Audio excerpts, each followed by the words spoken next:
দ্বারা সম্ভব আপনার সন্তানকে সুপ্রতিষ্ঠিত করা। আপনি মা, আপনি যদি শিক্ষিত না হন, আপনি সচেতন হন। শেক্সপিয়ারের সেই বাণী আপনি যদি উপলব্ধি করেন, তাহলে আপনার সন্তান অবশ্যই শিক্ষিত হবে, এই সমাজের কারিগর হয়ে দাঁড়াবে, এই সমাজের কর্ণধার হয়ে দাঁড়াবে। আমাদের এই গ্রামে অনেক লোক আছে, বিশেষ করে এই প্যান্ডেলে এই মসজিদে উপস্থিত আমার অনেক বড় ভাইরা আছেন, যারা আজকে সমাজের নেতৃত্ব দিচ্ছেন।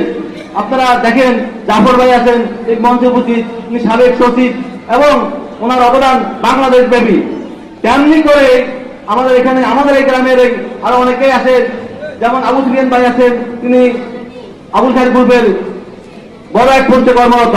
এছাড়াও আমাদের এলাকায় অনেক ইঞ্জিনিয়ার, ডাক্তার, ব্যাংকার থেকে শুরু করে, শিক্ষক থেকে শুরু করে উচ্চ পর্যায়ে আছেন, উকিল, ব্যারিস্টার অনেকে হয়ে যাচ্ছে। কিন্তু কিছু ক্ষেত্রে আমরা পিছিয়ে যাচ্ছি।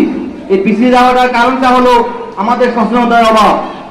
আমার মা যদি তার ছেলেকে সকালে ঘুম থেকে উঠে যায় নামাজের জন্য, ওই ছেলে সকালে যদি নামাজ পড়ে সে সারাদিন অপকর্ম করবে না। আমার মা যদি রাত 10টার আগে তার ছেলেকে খোঁজ নেয় যে বাবা তুমি কোথায় আসো, ঘরে আসো, আসার পরে জিজ্ঞাসা করে তুমি কই ছিলে, এখন তো 10টার পর হয়ে গেছে, তোমার জন্য অপেক্ষা করতেছি। যদি আপনি মা ওইভাবে আপনার ছেলেকে খোঁজ নেন, তাহলে অবশ্যই আপনার ছেলে সুশিক্ষিত হবে এবং সমৃদ্ধ হবে।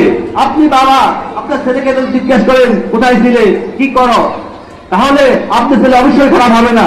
তাই প্রথম শিক্ষা মা এবং বাবা, তারপরে হলো প্রতিষ্ঠান, তারপরে হলো সমাজ। আপনি বাচ্চাকে স্কুলে পাঠিয়েছেন, সেই স্কুলে গেল কিনা, আপনি শিক্ষককে এক মিনিট ফোন দেন যে আমার বাচ্চাটা স্কুলে গেল কিনা। ওই শিক্ষক নিজেই সচেতন হবে এবং খোঁজ নিয়ে দেখবে আপনার বাচ্চা আসছে কিনা।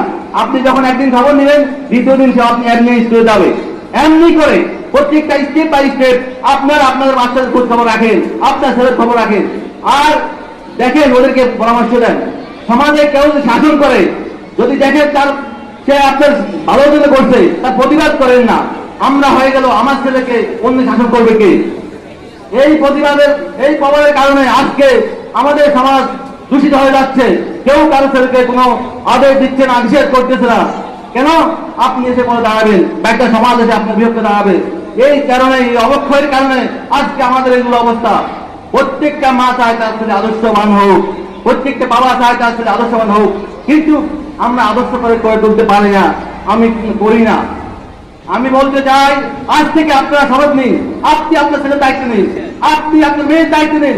দেখবেন এই সমাজ সুন্দর হয়ে যাবে, এই সমাজ সুসংস্কৃত হয়ে যাবে। আপনার কাছে আপনার পরিবেশ, আপনার কাছে আপনার পরিবেশ, আপনার কাছে আপনার সমাজ।